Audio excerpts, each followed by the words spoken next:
Um, Bhakta Nimai is fine. Yeah, I have more names, but just Nimai is fine.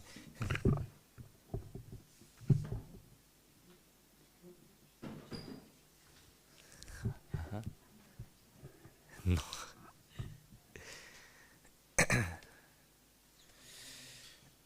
Hare Krishna, everyone. I must admit, before I actually begin with the lecture, I'm like really, really nervous. um, it's not that I haven't given lecture before. It's just that giving lecture in Simhachalam, the dham of, Nishingadeo, is feels much more. Yeah, it feels much heavier than compared to normal. Also, this is not the first I'm gonna be speaking about. I'll be doing Upadesamrta first 4. So you didn't get a verse, you are picking your own. Yeah. Do you want the nectar of instruction? I mean, I have it here, so it's fine. Doesn't really need to be on the board because I expect all these amazing devotees here to already know this verse by heart, right? It's a very famous verse. It's one of the most basic verses.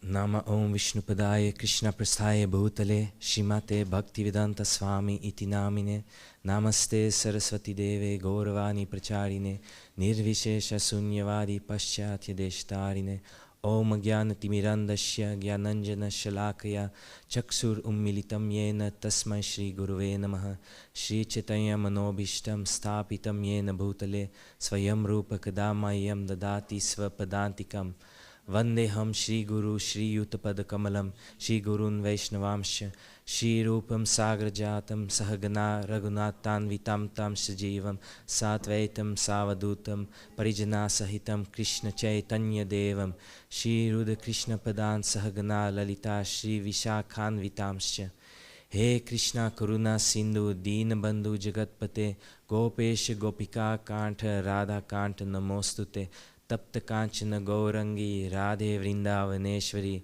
Vrishabhanusute Devi Pranamami Hari Priye Vanchakalpatarubhyascha Kripa Sindhubhya Evacha Patitanam Pavanebhyo Vaishnavebhyo Namo Namaha Jai Shri Krishna Chaitanya Prabhu Nityananda Shri Advaita Gadadhara Shivasadi Gaura Bhakta Vrinda Hare Krishna Krishna Krishna Hare Hare Hare Rama Rama Rama Hare Hare Om Namo Bhagavate Vasudevaya Om Namo Bhagavate Vasudevaya Om Namo Bhagavate Vasudevaya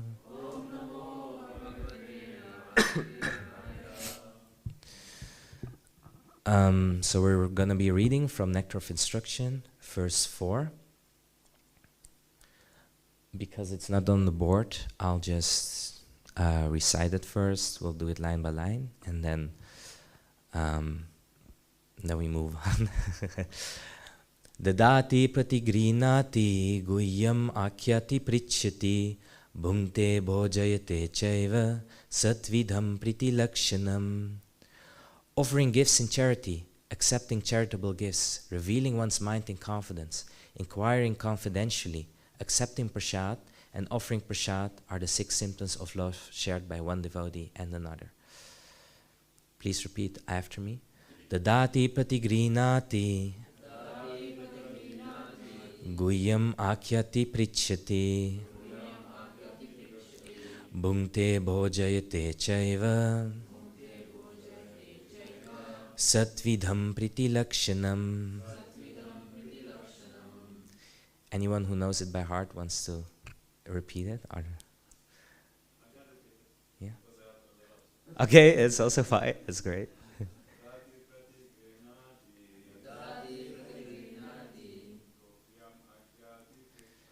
Goyam akyati prichyati Bhungte bhojayate chaiva satvidham priti lakshanam. Anybody else with any phones or laptops? Dadati pratigrinati guhyam makyati prichyati. Bhungte Bhungte bhojayate chaiva satvidham priti lakshanam. Dadati gives charity. Pratigrinati accepts in return.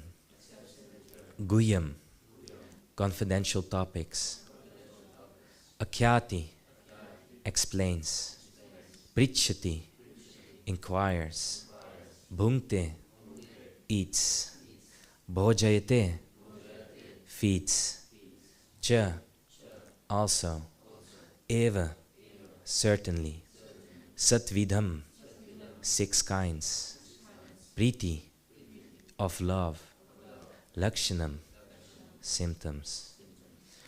Offering gifts in charity, accepting charitable gifts, revealing one's mind in confidence, inquiring confidentially, accepting prasad, and offering prasad are the 6 symptoms of love shared by one devotee and another. Purport by His Divine Grace Abhay Charan Bhakti Vedanta Swami Srila Prabhupada. In this verse, Srila Rupa Goswami explains how to perform devotional activities in the association of other devotees. There are 6 kinds of activities. 1. Giving charity to the devotees. 2. Accepting from the devotees whatever they may offer in return. 3. Opening one's mind to the devotees. 4. Inquiring from them about confidential service of the Lord. 5. Honoring prasad, or spiritual food given by the devotees. And 6. Feeding the devotees with prasad. An experienced devotee explains, and an inexperienced devotee learns from him. This is Guhyam Akhyati Prichyati. When a devotee distributes prasad, remnants of food offered to the Supreme Personality of Godhead, in order to maintain our spirit of devotional service, we must accept this prasad as the Lord's grace received through the pure devotees. We should also invite pure devotees to our home, offer them prasad, and be prepared to please them in all respects. This is called Bhungte bhojayate chaiva. Even in ordinary social activities, these 6 types of dealings between 2 loving friends are absolutely necessary. For instance, when one businessman wishes to contact another businessman, he arranges a feast in a hotel, and over the feast openly expresses what he wishes to do. He then inquires from his business friend how he should act, and sometimes presents are exchanged. Thus, whenever there is a dealing of priti or love in intimate dealings, these 6 activities are executed. In the previous verse, Srila Rupa Goswami advised that one should renounce worldly association and keep company with the devotees. Sangatyagat Satovrite. The International Society for Krishna Consciousness has been established to facilitate these 6 kinds of loving exchanges between devotees.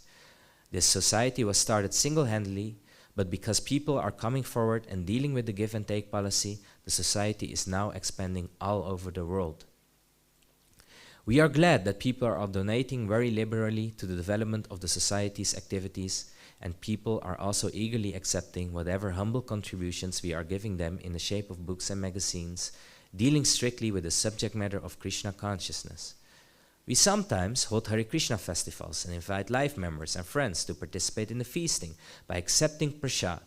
Although most of our members come from the higher rungs of society, they nonetheless come and take whatever little prasad we are able to offer them. Sometimes the members and the supporters inquire very confidentially about the methods of performing devotional service, and we try to explain this.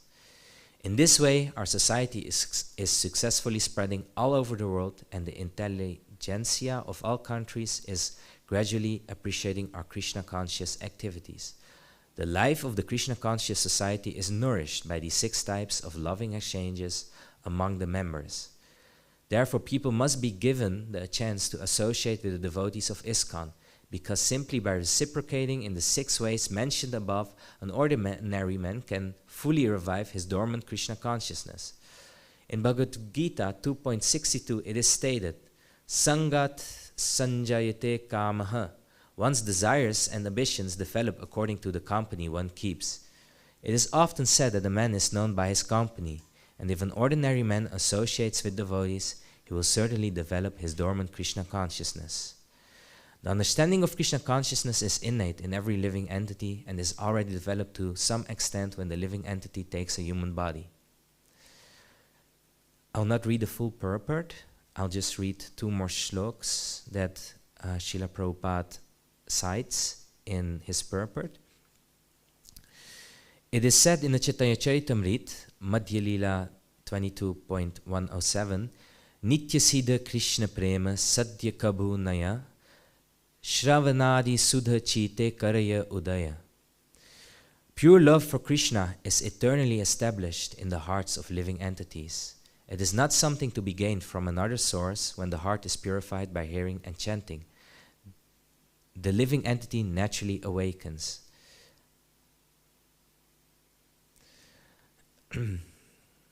And also, another verse that is recited is the first verse of Sikshastakam, that is Cheto Darpana Marjanam. The significant part of this, of the translation of the first verse of Cheto Darpana Marjanam, is that all glories to the Sri Krishna Sankirtan, which cleanses the heart of all the dust accumulated for years and extinguishes the fire of conditional life of repeated birth and death.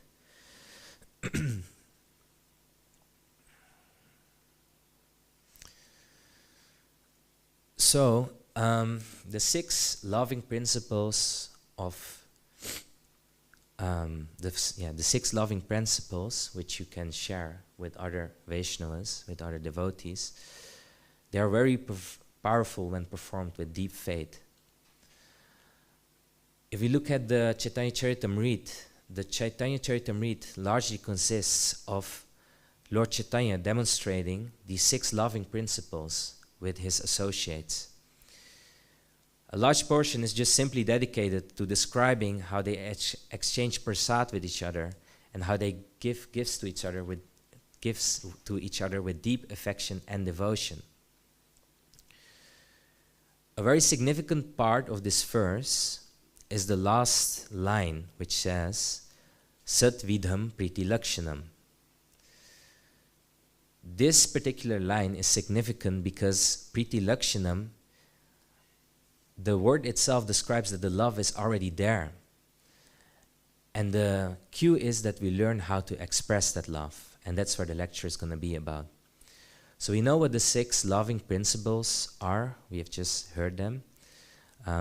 Actually, they're quite simple to remember. It's not that easy when you hear it in the translations, but it's basically gifts, sharing your mind, and then prasadam.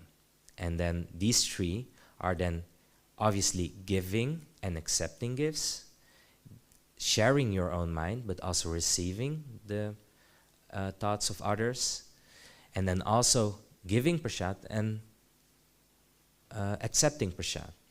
So it's actually quite simple. These are the 6 loving principles of shared between one devotee and another.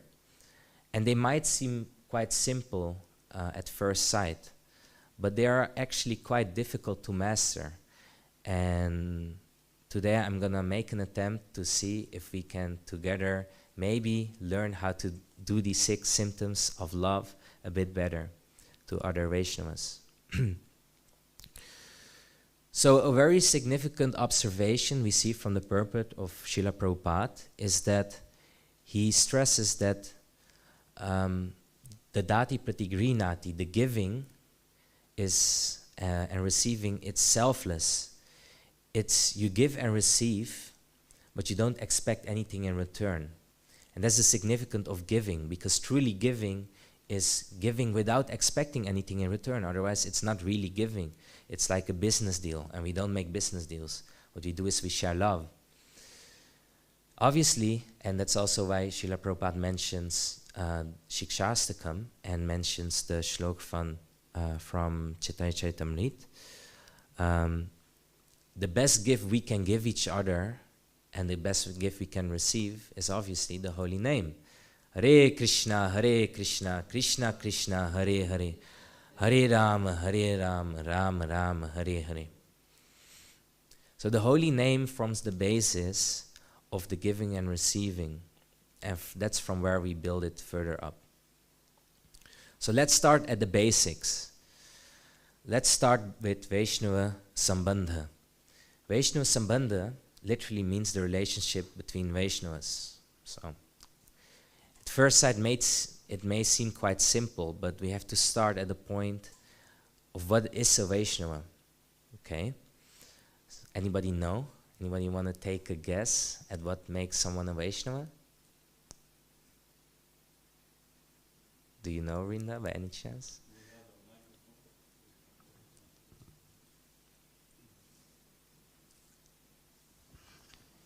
So what it means to be a Vaishnava is to worship the Lord and his devotees and giving respect to others without expecting respect back. Sure, it's a Vaishnava. It's not how Lord Chaitanya describes a Vaishnava though, in the Chaitanya Charitamrita. Do you know, Prabhu? Lord Chaitanya explained it differently in three consecutive years on the same question. He replied differently. First year he replied that Vaishnava is anyone who just once says Krishna's name. Yeah. Next year he explained that Vaishnava is the one who always chants Krishna's name. And the third year he explained that Vaishnava is one who just by seeing him, everyone chants Krishna's name. Haribol. Yeah, that's exactly it actually. And so it's quite simple. What makes a Vaishnava is just simply having said the name Krishna. And then another explanation is, or another definition is chanting the name of Krishna. But the most simple definition of a Vaishnava is anyone who has said the name Krishna.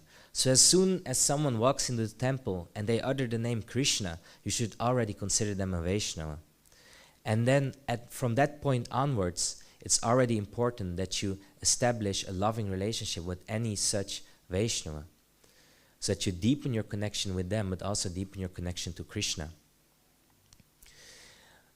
Further proof of this is found in the Bhagavad Gita in chapter 9, verse 30-31, where it says that even if one commits the most abominable action, if he's engaged in devotional service, he's considered to be saintly because he's properly situated in determination.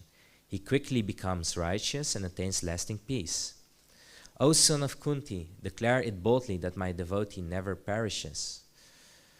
So even Krishna, if you, for any reason you doubt Lord Chaitanya, why would you? You should absolutely not. But then even Krishna repeats the same. It doesn't matter what abominable action you have done. If you're just simply engaged in devotional service, and that's already when you just say the name Krishna, then you're already properly situated. So we have defined what the Vaishnava is, so we know what the Vaishnava part of Vaishnava Sambandha is, the relationship between Vaishnavas. Now it's just what's left is the Sambandha part. And Sambandha actually means attachment. And in this case, it's not attachment to Krishna, but it's actually attachment to devotees. So it's actually a great thing to have Vaishnava Sambandha. It's a great thing to be attached to other devotees. Because dependency upon Krishna is the same as dependency upon his devotees. An example of this is found in how we, through our devotional services, form friendships. Especially the reason why I chose this topic is might be a bit selfish, but I realized that the last week I had a lot of loving associations with other youths, but also a lot of local devotees who live in Simhachalam, and they were all wonderful. And I realized that although I really enjoyed my time, and I absolutely did, I want to deepen my connection with all of these devotees even more if I can. So I kind of did it for myself. But then, in a way, I hope that if I share my realizations and my research with you, that you also get the opportunity to deepen your relationship with other Vaishnavas around you. So, what we see is that friendships through devotional service that are formed are not the ones we form ourselves, actually. The nice thing about it is that the Supreme Personality of Godhead himself, Krishna, he makes these friendships. And he makes these friendships for us because he wants us to serve him in this friendship. And these bonds which we form, they are stronger than any material bond, because it's a bond on the level of the soul made by Lord Krishna himself between us, between other devotees. So this verse, the Dati Pati Grinati, actually functions in two ways. In one way, it explains how you are able to deepen your relationship to Krishna himself, but it also teaches how you can deepen your relationship with other devotees. And the focus is namely on the second, because we want to know how to deepen our relationship with other devotees. Srila Prabhupada often gave the example of a young boy and girl in love. And if a young boy and girl are in love, very simply, the boy often brings a flower for the girl or a couple chocolates. And when the boy does so, the girl obviously receives these gifts with a lot of love. Then often in these young relationships, the girl might cook something nice for the boy that the boy likes, and then he receives the prasad, or in that case it's not prasad, it's bhoga. He receives the bhoga with love. And then the last element of this is that they actually also confide in each other. They share their thoughts, they share their struggles, they share their happiness. And this is also always done in confidentiality, because it's between the one and the other. So in this example of a young girl and boy in love, it's actually very easy to put this verse in perspective, because you realize that these 6 loving exchanges are quite basic.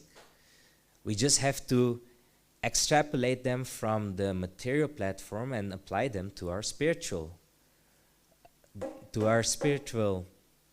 development.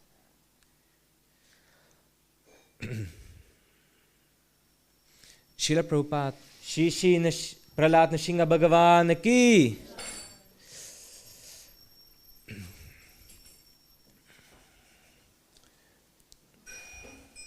Srila Prabhupada also further gave the example.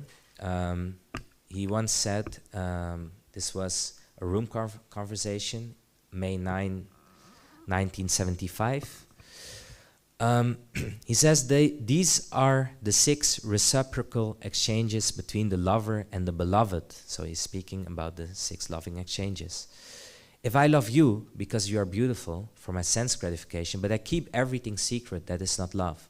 That is sense gratification, lust. These are the signs of love. So Prabhupada stresses that the 6 loving exchanges are really about love and feeling. And all 6 need to be there. And even on a material platform, if the Guhyam Akyati Prichati, the confiding one's mind in confidentiality, but also receiving, I should not speculate the translation. So revealing one's mind in confidence or inquiring confidentially. So these are an important part of these as well. Let's make it practical. So if you want to confide in someone, let's put someone on the spot here, Vishnupriya. If you had to confide in someone, who's the first person you think of? I heard you, I don't think the rest heard you. Saraswati, yeah. Saraswati. And I know, but for the rest, what's your relationship to her? She's my cousin. Yeah. And why would you approach Saraswati? Because I like her, I love her. She's my cousin. Yeah, of course. But I mean, you have more cousins and nephews, right? Why Saraswati in particular, for instance? Because she's older and I feel like I can learn more from her than I can learn from Yamuna. I can learn something from her, but I can learn more from Saraswati. Thank you. Perfect example. This is what I was looking for exactly. So I chose the right person. Actually, so to make it practical, thank you, Vishnupriya, the first practicality about it is approach someone older than you. And how to approach someone older than you is by serving and respecting them. It's quite simple. So, well, yeah, it may sound quite simple, but it doesn't necessarily have to be. But in a way, because Saraswati is older, you respect her and you respect her opinions, and it's a mutual relationship, right? But there are also two other kinds, because you have someone older than you. You can also have someone, I mean, if you can have someone older than you, then you can also have someone younger than you. Exactly. And there's also something in between, and that is? Same age. Yeah, your peers, exactly, your equals. So all three of these categories are significant in the six loving exchanges, but especially in confiding in the other person. Because if you're the one who's older, or if you're approaching someone who's older for advice, it's mainly about serving and respecting. If you approach someone who is your equal, your peer, it's about becoming friends on an equal platform. And if it's someone younger than you, it's mainly about having compassion towards whatever they want, they confide in. So I hope or expect that in this case Saraswati has compassion whenever Vishnupriya comes to her with her issues. If she doesn't, then you have a horrible cousin, Vishnupriya.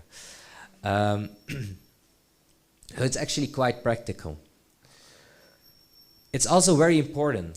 Vaishnava relations are important in our community. The example, the person we should follow in this instance is Vasudeva Dutt. Vasudeva Dutt himself was the incarnation of compassion, is what he was called.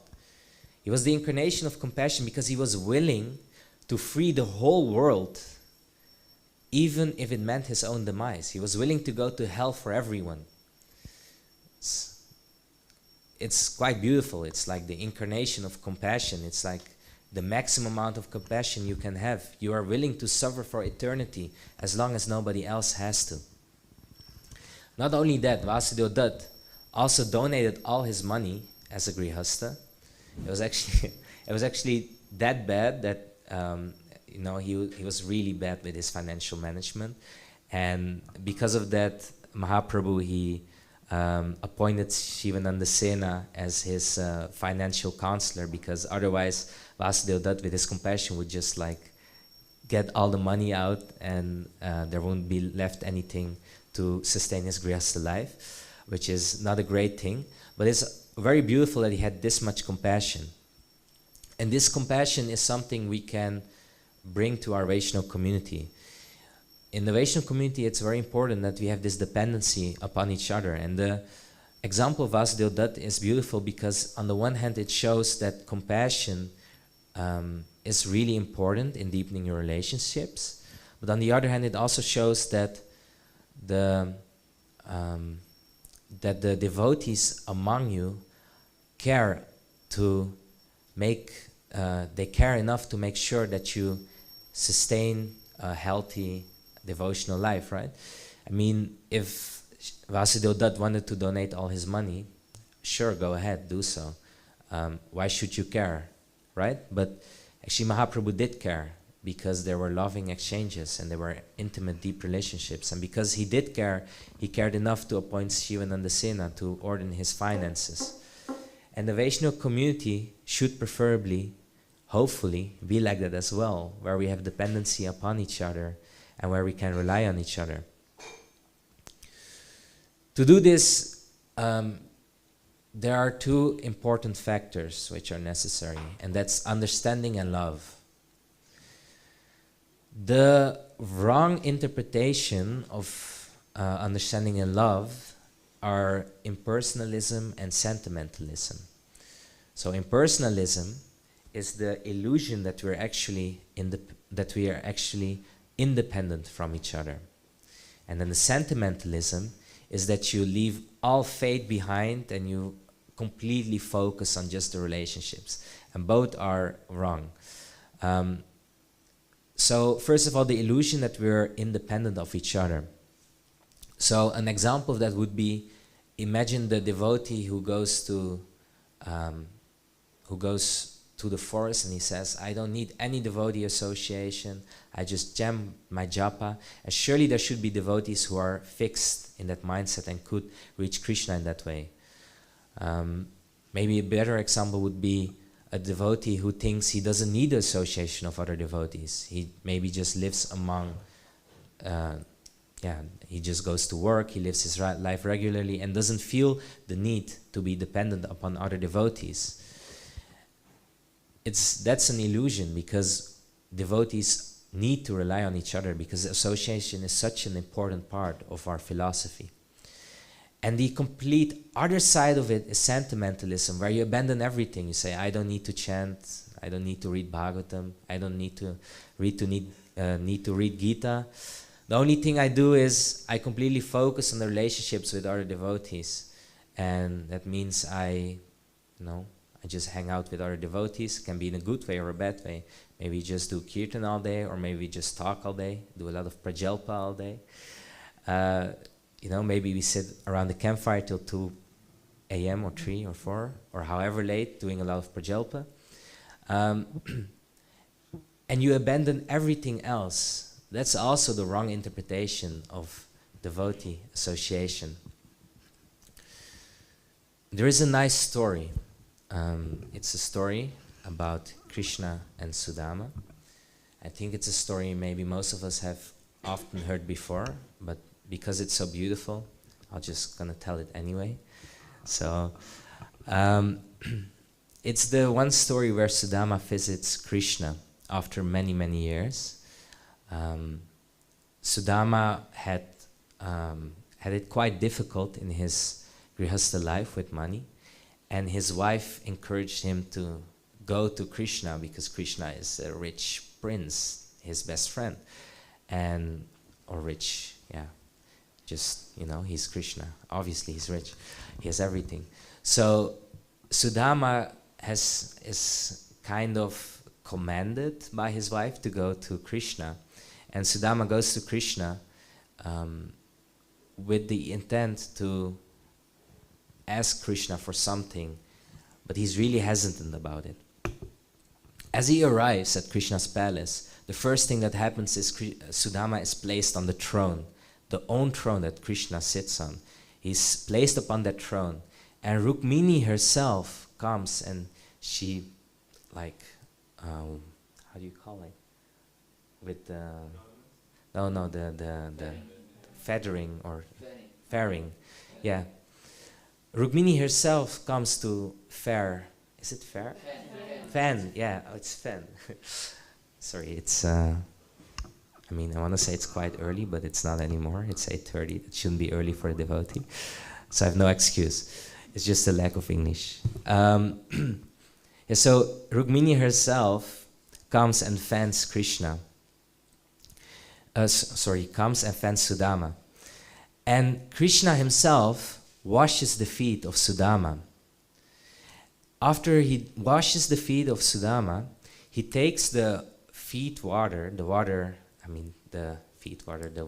with which the feet were washed. He takes it and he drips it over his own head and he starts to massage the feet of Sudama. And at this point, Sudama is completely startled, He thinks what's happening? This must be for someone else. They probably think I'm some high king or some important visitor who was here and they have mistaken me and they don't realize I'm just lowly Sudama. But actually Krishna, in his form as Paramatma, he knows what Sudama is thinking. He's in Sudama's heart. And he realizes that Sudama is thinking that, this must be for someone else. I'm not deserving of this kind of treatment of Krishna. But Krishna is thinking differently. What Krishna is thinking of is Krishna is thinking of how they were in Gurukul together. Krishna is thinking of how they got wood together for the offerings, for the yajnas, how there was a flood, and that Sudama stayed with Krishna, held hands with Krishna, and despite his fear and his nervosity, he stood ground with Krishna. It was always easier. I said makkelijker because it's Dutch. I switched to Dutch for a second. It's always easier to just let go of the wood and just run away, you know. But that's not what Sudama did.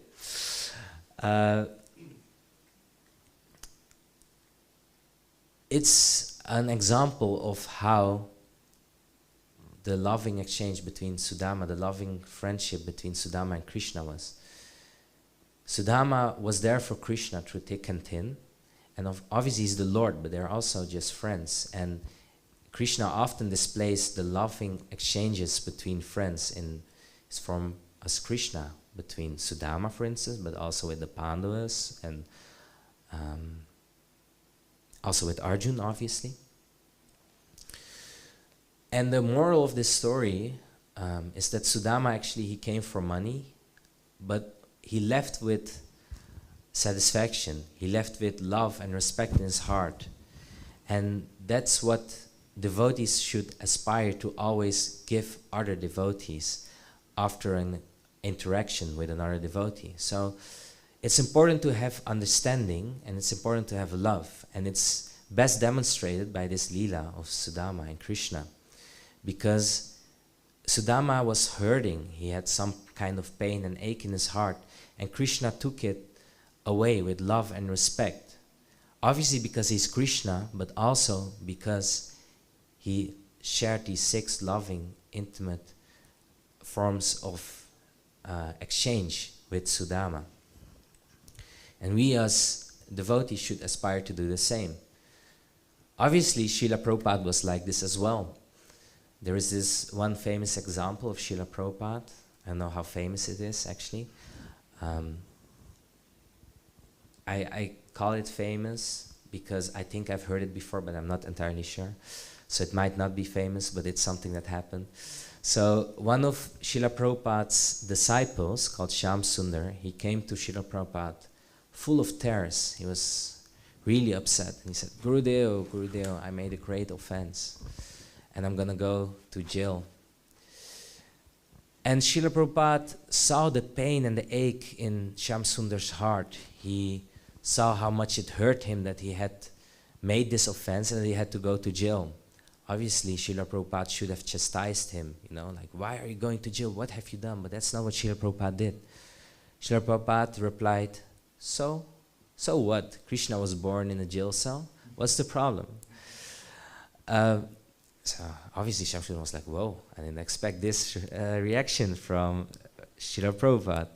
And he was immediately a bit happier about the situation.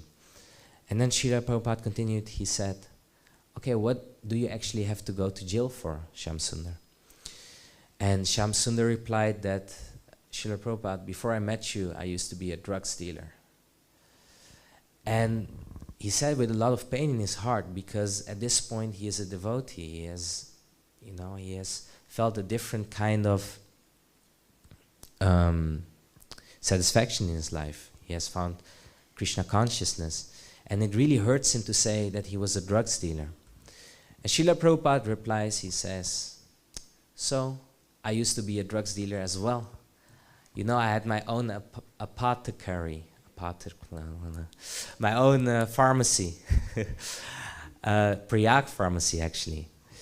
And this is such a beautiful interaction because it shows that a devotee, or in this case disciple, but we shouldn't focus on the guru-disciple relationship, we should focus on just the relationship in general. We see one devotee approach another devotee, and we see that this devotee has pain in his heart, and Srila Prabhupada, the other devotee, he just replies with compassion, he replies with love, and he replies with understanding instead of chastisement. So, thus far we have seen a couple things. We have seen that Vaishnava Sambandha, the Vaishnava relationships, they are obviously about attachment, and it's a great form of attachment because it's the same kind of attachments. The dependency on devotee is similar to the dependency upon Krishna. And we have seen that Vaishnavas are actually anyone who utters Krishna. So anyone who ever said Krishna, they are worthy of your loving exchanges. Then we have seen that practically it means, you can approach elders, equals, or younger, juniors. And it means you can either respect, you can become friends, or you can have compassion. We have seen the importance of Vaishnava relationships in form of a community. In the example of Vasudeva Dutt, we have seen that it's important that we have dependency upon each other and these deep relationships so we can rely on each other. In this example, Shivananda Sena managed all the finances of Vasudeva Dutt. And if you think about it, it's crazy. And like in the 21st century, I really love all of you and I really appreciate all the devotees in this room, but I would still be hesitant to give my bank card to all of you, But the deepness of their relationship was that deep that this was a possibility. And we should strive towards that level of deepness in our relationships. So, if you have paid attention, or maybe it's not about that, if I could also be a very bad lecturer, but hopefully you have realized by now that it's a lot about feeling. It's not so much about rules and regulations. Obviously we have the 6 principles, but in relationships it's not about rules, but it's more often about the effect it has. And the effect is measured differently. The effect is measured by thinking about what's emotionally beneficial for the other party. What is emotionally good for this person? The best example of this is Draupadi. So, at some point in the Mahabharata, Draupadi, she is gambled away by the Pandavas. And what happened was truly abominable. And at some point, Draupadi started to be disrobed. And while this was happening, everybody was neutral. And neutrality in this situation is equal to acceptation, or accepting the unjustness that was done upon Draupadi in this situation. And this situation, Draupadi reacted in a certain way. What Draupadi did in that moment is she didn't break any of her relationships she already had. What she did is she forged a new one. She forged a new one with Krishna. She prayed to Krishna, and Krishna incarnated in the form, he appeared in the form of a sari. And in this way he protected his devotee Draupadi. So later on, after all of this happened, we see that Krishna visits the Pandavas in the forest, because this is much further, much later in the Mahabharata. And the Pandavas now are banished to the forest. And Krishna visits them, and he sees them suffering. They are in pain. Obviously, it was their own fault. Why were they gambling in the first place, Krishna should have gone to them in the forest and been like, you rascals, I see you're in pain, but you shouldn't have gambled. It's your own fault. But that's not how Krishna reacted. Krishna saw that, the Pandavas and Draupadi, they were already basically half dead. There was no life in their eyes. There was no reason for Krishna to finish the work. The only thing Krishna had in this situation was sympathy and compassion. It's like the child that, drops glass on his foot. Like obviously, your first instinct, hopefully, is to care for the child. But there's always a bit of anger. You're like, why are you running with a piece of glass? Why are you dropping the glass? Maybe it might be an expensive glass. But the first instinct of a parent should be to compassionate, to care for the child and see if the child is hurt. And in this way, Krishna's first instinct is to care. Obviously, it's because it's Krishna, but also because we can take the example of how you should treat other devotees. So in this moment, as Krishna arrived, Draupadi started speaking. And she was really, really hard with Krishna. She said, I have 5 husbands, 5 men. And Arjun is like pretending to be some kind of warrior. And Yudhishthira is like pretending to be some kind of righteous man. Bhim is like, he's so-called the mightiest. He has the strength of 1,000 elephants. And Nakul and Sahadeo, don't get me started on them. They were practically useless as well. So what did I have? I only had you in that moment. I was being disrobed. I was being disrespected in the court. In the court of the Kauravas.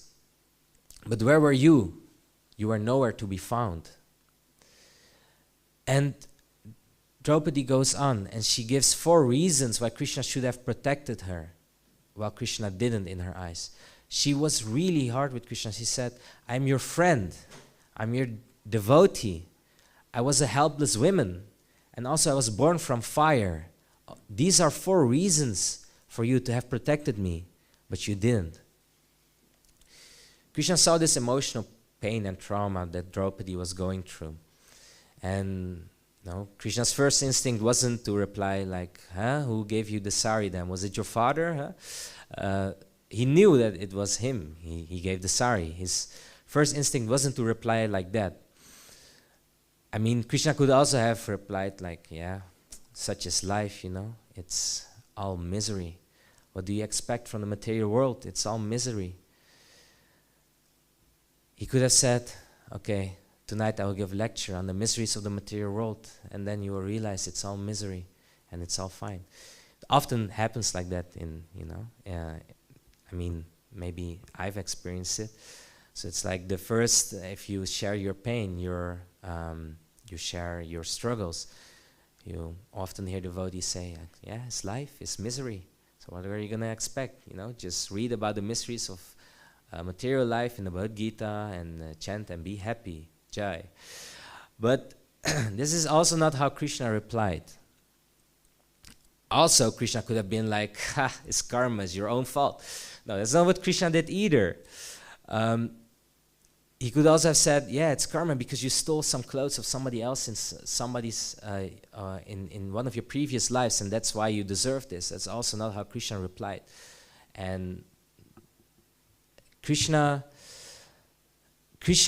replied, knowing that all of these 4 things, that she was a friend, she is a devotee, she was a helpless woman, and she was born from fire. These are all facts. And another fact is that Krishna did help Draupadi in this situation. And Krishna could have been like, I gave you the sari. He could have been like, no, life is misery.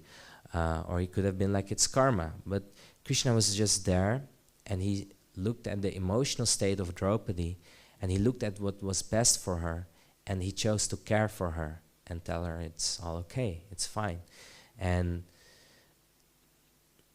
in this way, we should interact with other devotees as well. Look at the emotional state of the devotee and see what you can do to care for them. It's not about rules and regulations. It's not about karma. It's not about life is misery.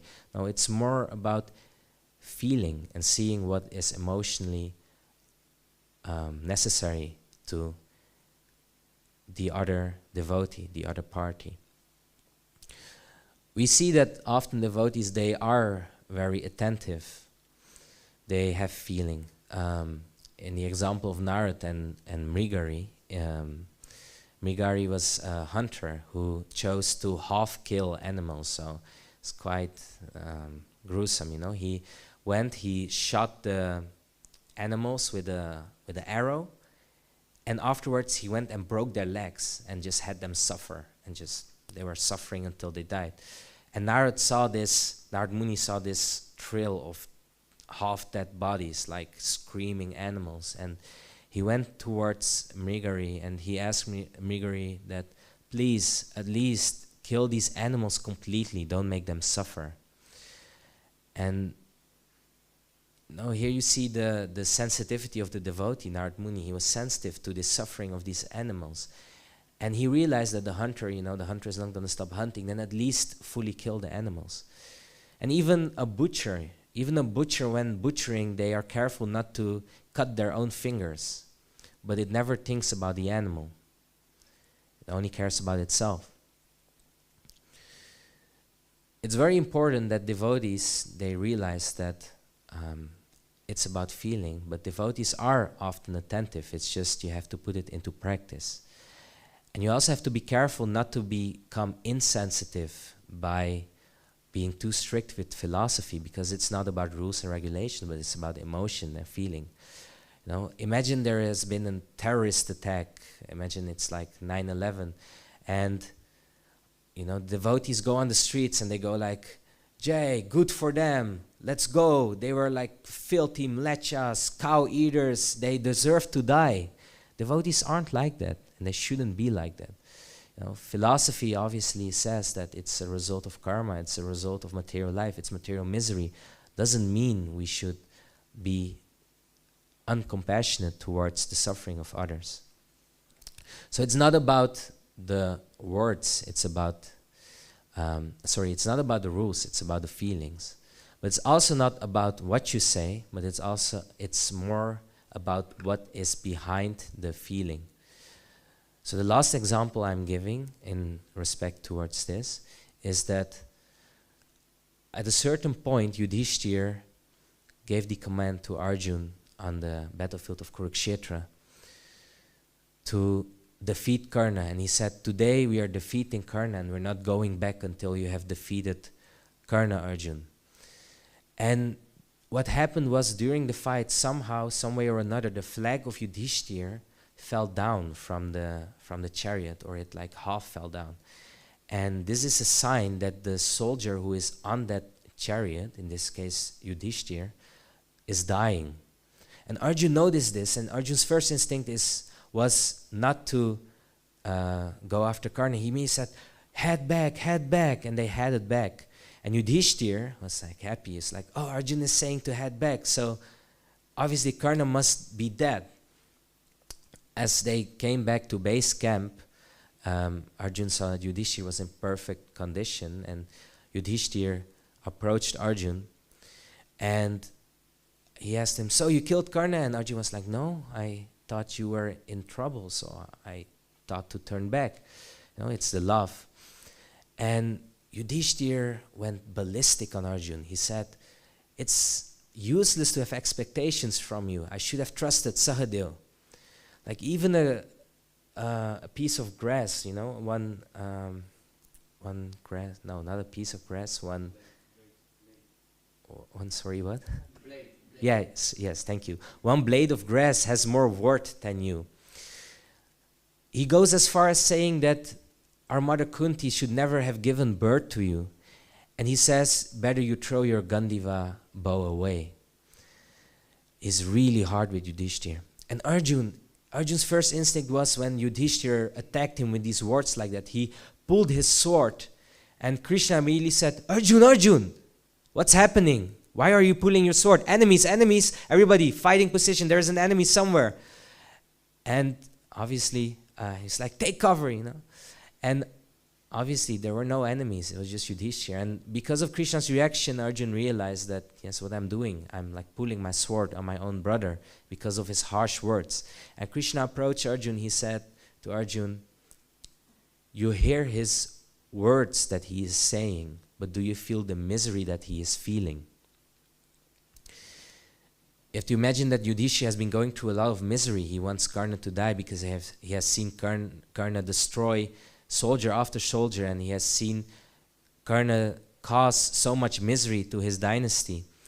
And in this moment, Arjun heard the words, he heard the pain, but he wasn't aware of the feeling. So these are all a couple examples of how in devotional service, in loving exchanges, we're able to deepen our relationships. So it's about feeling, it's about deepening your connections, it's about using the 6 kinds of loving exchanges. It's not about the words, but it's about the load behind the words, the emotion behind the words. And lastly, it's about tolerance and forgiveness. If you look at the mood of, for example, Shiva's Thakur, he was by envious Brahmins. Okay, Pro?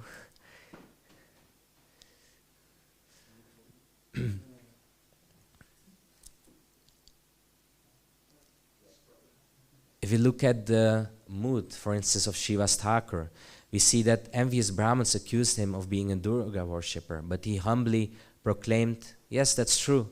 And he gained the support of actually all the truthful men. Or even when Haridas Thakur was cruelly beaten at 22 Marketplace, he humbly prayed for the deliverance of his offenders. He had the tolerance and forgiveness. And even in the case of Ram and Sita in the forest, at some point Surpanakha sent 14,000 demons and her brothers to fight Ram. And just earlier that day, Sita was teasing Ram. She was like, Ram, you never do anything. Your bow, is it just for decoration? You keep it around, but I never see you do anything. And Ram didn't reply. So later on when the demons arrived, Ram said, Lakshman, I got this, And he sent Lakshman in and he defeated all the demons within an hour. And within an hour he came back in and Sita replied, oh, wonderful, Ram, within 1 hour you fought all these demons and not one drop of sweat is seen on your face. If my father saw this, surely he would have given my sisters to you in wedding as well. So here we even see the tolerance and forgiveness capability of Ram. Sita was insulting his bow skills and he just went ahead and he performed action with tolerance and forgiveness. So if it's difficult to tolerate and forgive in the loving relationships between other devotees, just meditate on the lila of, for instance, Dharma the bull and Mother Earth as the cow, who in Srimad Bhagavatam, Canto 1, Chapter 17, when questioned by Parikshit Maharaj, didn't dare to accuse Kali of causing them pain. Or take the example of Draupadi, who had all her sons killed in their sleep by Ashwatthama and chose to forgive anyway. Or Parikshit Maharaj, who didn't argue Shringi's curse, which was completely unfair. Or Maharaj Ambarish, who was unaffected by Durvasa's Muni curse and anger. These are all Vaishnavas who showed tolerance but forgiveness and showed how a Vaishnava relationship builds upon that. So what are we going to do? We're going to deepen our loving relationships with each other. And we know how to do that. It's not a business deal. We don't do it with expectations of the other party. We just express the love that is already there. It's already there.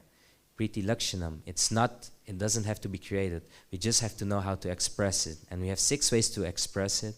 And we have to realize that in our expression, we have to take into accordance that we understand, that we tolerate, that we forgive.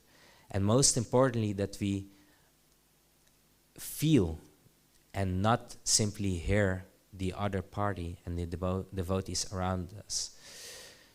Because eventually, in the end, the relationship is always more important than the position or anything else. If your best friend becomes a criminal, you would not give up on them. You would visit them in jail because they're your best friend or your son or a spouse. The relationship is stronger than something superficial like that. And relationships in Krishna consciousness should be like that as well. ISKCON, as Srila Prabhupada said in his purport, became great on the 6 loving principles. And most importantly, the principle of the Dati, where the Mahamantra was given to everyone. Hare Krishna, Krishna Krishna, Hare Hare, Hare Rama, Rama Rama, Hare Hare. So I before I conclude, I want to give all of you a simple, short, small task. And I told all of you, I was joking yesterday that you're going to hate me. And this is the part you're going to hate me for, because in front of Nrsingadeva, I'm going to make a request from all of you. And the request I'm going to make is that try today to use one of the 6 loving exchanges to deepen your relationship with another Vaishnava, another devotee. Doesn't matter which one it is. Offer prasad, maybe receive prasad, but do it with awareness.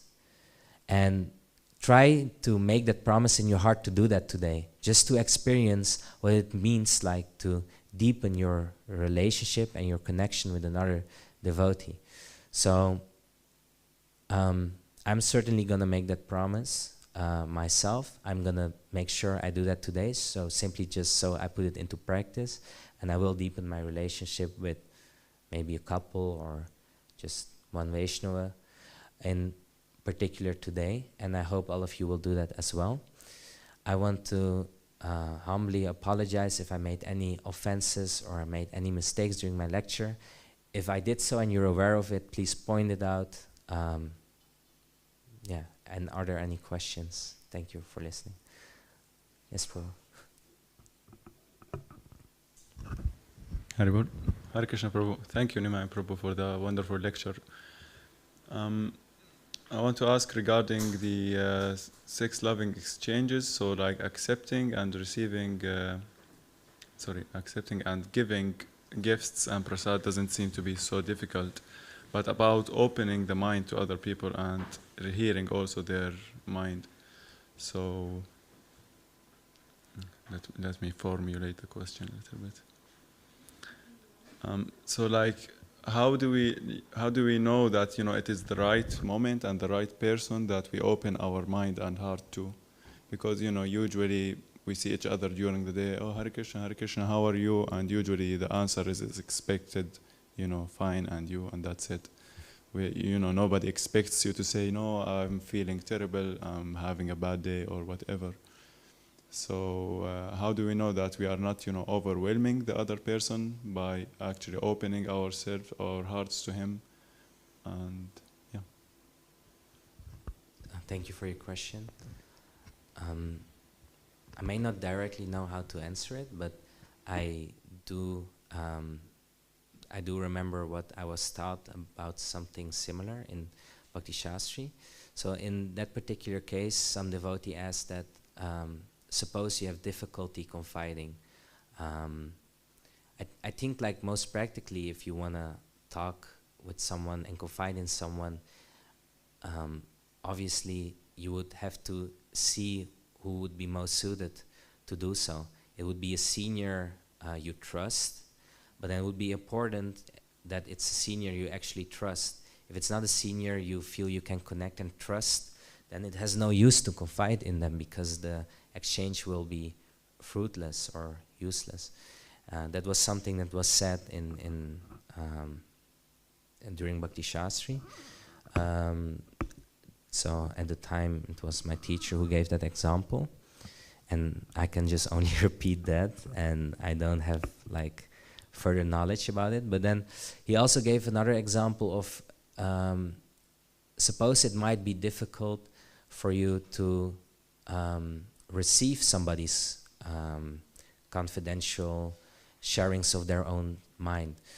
Then it's important that you at least hear them out and you reply respectfully in that moment that I cannot give you a satisfactory reply right now, but I will do so in a day. And then you approach another senior devotee who would have knowledge on the topic, but you make sure that confidentiality is protected at all costs throughout these interactions, so that you have the right tools and the right knowledge to maybe help or maybe make sure that the person who confided in you gets the exchange they were looking for. Yeah, it's not really answering your question, but it's the closest I'm gonna get, and hopefully somebody else would be able to add to it. It does help actually. Thank you very much. Thank you. Yes.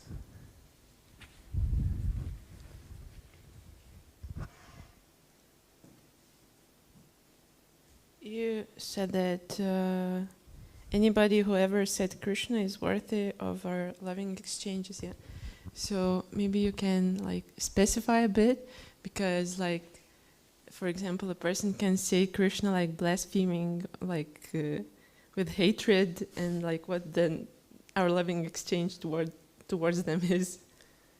I mean, even in Shastra, there are plenty of examples of people who uttered the names of the Lord in blasphemy, or who uttered the names of the Lord without really focusing on the Lord. And even they receive the benefits of uttering the holy name of Krishna. And that still translates to Kali Yuga. It still translates to our practical everyday. Just simply, even if in blasphemy somebody utters the name of Krishna, they are already receiving so much benefit because it's simply that powerful, the Mahamantra. You know, it's but not just the Mahamantra, but the name Krishna as well. And I cannot comment on what the interpretation of the exact, of this exact sentence would be, but I can say that the literal thing that Chaitanya Mahaprabhu said is that anyone who says the name Krishna is a Vaishnava. And that's literally what Chaitanya Mahaprabhu said. There was no asterisk. There was not, unless you say it disrespectfully or unless you don't really mean it. No, it's just anyone who says the name Krishna is worthy of being a Vaishnava. And then anyone who is worthy of being a Vaishnava, you should try to deepen your relationship with and have Vaishnava Sambandha with, the association with. I'll specify a bit with an example then. For example, I'm talking with my mom and she doesn't like devotees. And she's like, oh, this your Krishna, he's doing nonsense, it's a secta, you know. And like, should I then create a loving relationship with her, like opening my heart to her? Or should I only like share prasadam and like what kind of a loving relationship that should be then if it's not a loving Vaishnava, but like someone who looks at Krishna with hate?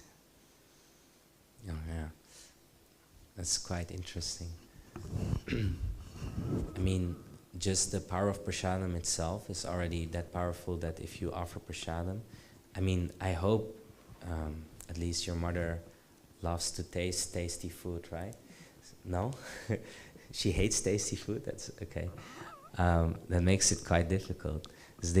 What I often was taught, if it's difficult to give Krishna to someone or talk about Krishna, just offer them prasadam and the rest will happen by itself. And if it's already difficult to offer prasadam, then it's quite challenging for me as well, because that's where my expertise on this topic stops.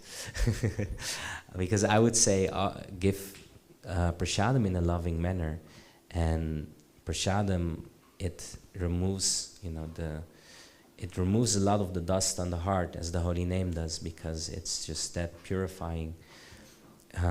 If it's difficult to offer prasadam and you still want to maintain a relationship with someone who blasphemes the Lord, I think I personally would tread carefully not to get influence and make sure that I have as much association with devotees as well, so that I don't feel any hatred towards the loving relationship I'm trying to have with someone who is maybe not open to my lifestyle of Krishna consciousness. But that's just what I personally would do. And other than that, I cannot really comment on what would be the proper way of going about this according to Shastra. So sorry, but I do hope it maybe gives some clarity. And maybe somebody else could add or comment. Yes?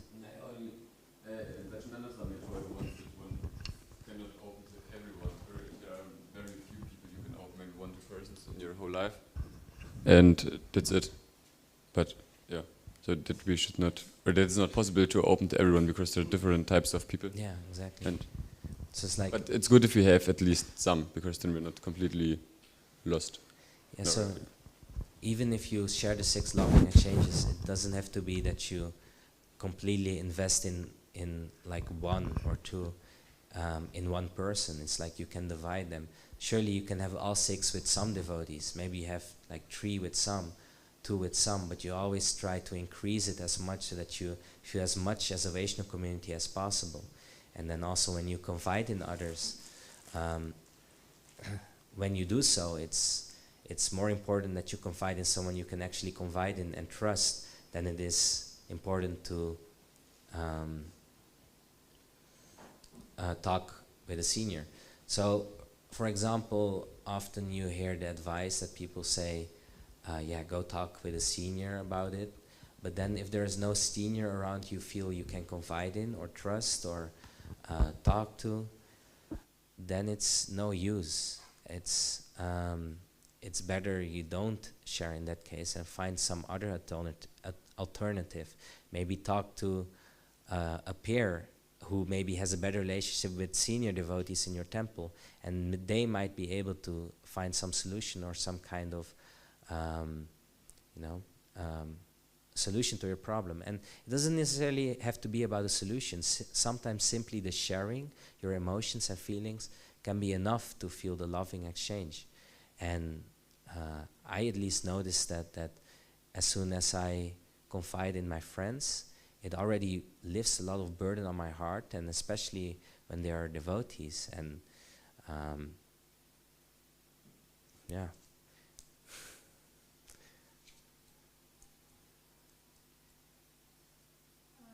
So in a question and answer with Krishna Chitta Swami, Surabi once asked what to do when you're not with like-minded devotees or with like-minded people, and should you just uplift them, or should you find a new group of people to talk to and share your ideas and share the feelings? And what Krishna Chitta Swami has answered was that you should try and experiment first. And of course she's a mother, so she deserves the respect and the love that you have to give as a daughter.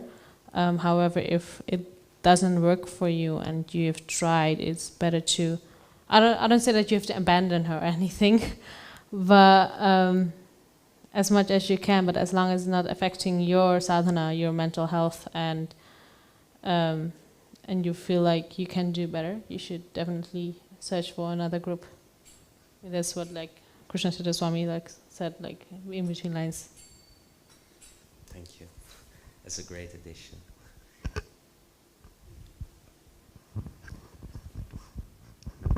Okay.